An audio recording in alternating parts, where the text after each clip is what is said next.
آج آپ کی خدمت میں ایسا پیغام لے کر حاضر ہو رہا ہوں جسے سن کر آپ کا دل اللہ کی طرف مائل ہو سکتا ہے۔ سب سے پہلے آپ کی خدمت میں میرا سلام عرض ہے۔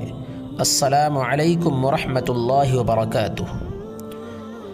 اذان جو آسمان سے زمین تک گونجتا ہے، یہ محض چند الفاظ نہیں، یہ صرف نماز کی اطلاع نہیں، یہ آسمان کی طرف سے زمین والوں کے نام کھلا پیغام ہے۔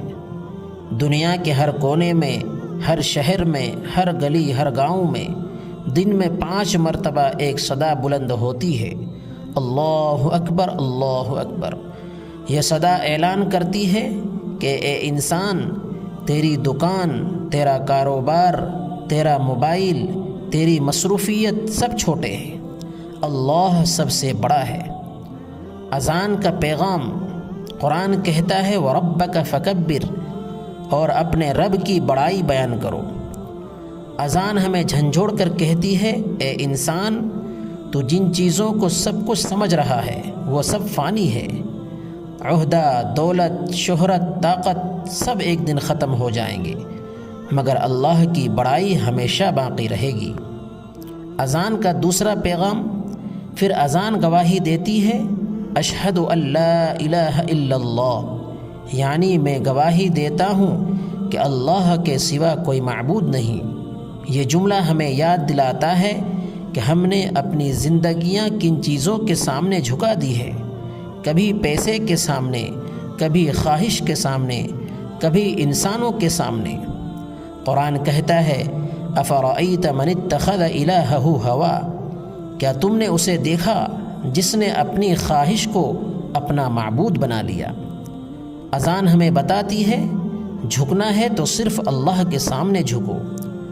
اذان کا تیسرا پیغام، پھر صدا آتی ہے اشہد ان محمد رسول اللہ، یعنی نجات کا راستہ محمد صلی اللہ علیہ وسلم کے طریقے میں ہے، نہ فلسفے میں، نہ رسموں میں، نہ اپنی مرضی کے دین میں۔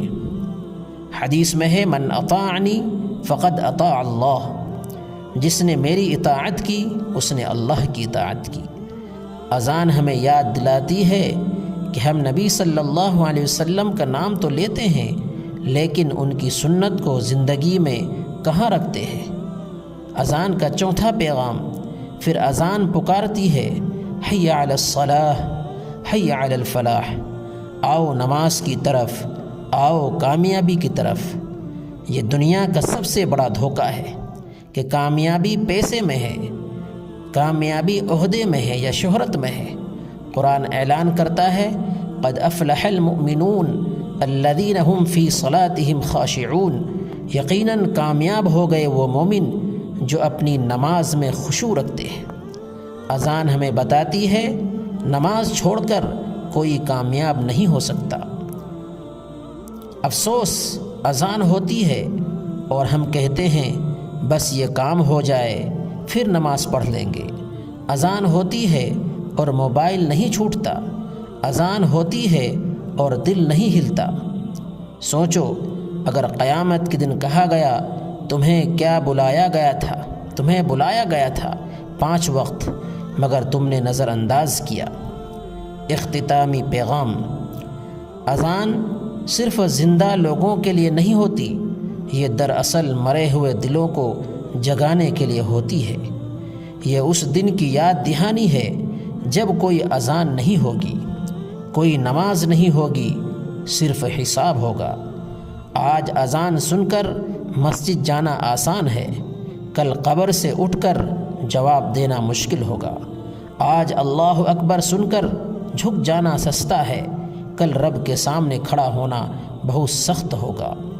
آؤ جب تک سانس ہے، جب تک اذان کی آواز آ رہی ہے، اللہ کی طرف پلٹ آئیں، کیونکہ جس دن اذان بند ہو گئی اس دن توبہ کا دروازہ بھی بند ہو جائے گا۔ اللہ ہمیں اذان کا حق سمجھنے اور اس پر عمل کرنے کی توفیق عطا فرمائے، آمین یا رب العالمین۔ والسلام علیکم ورحمۃ اللہ وبرکاتہ۔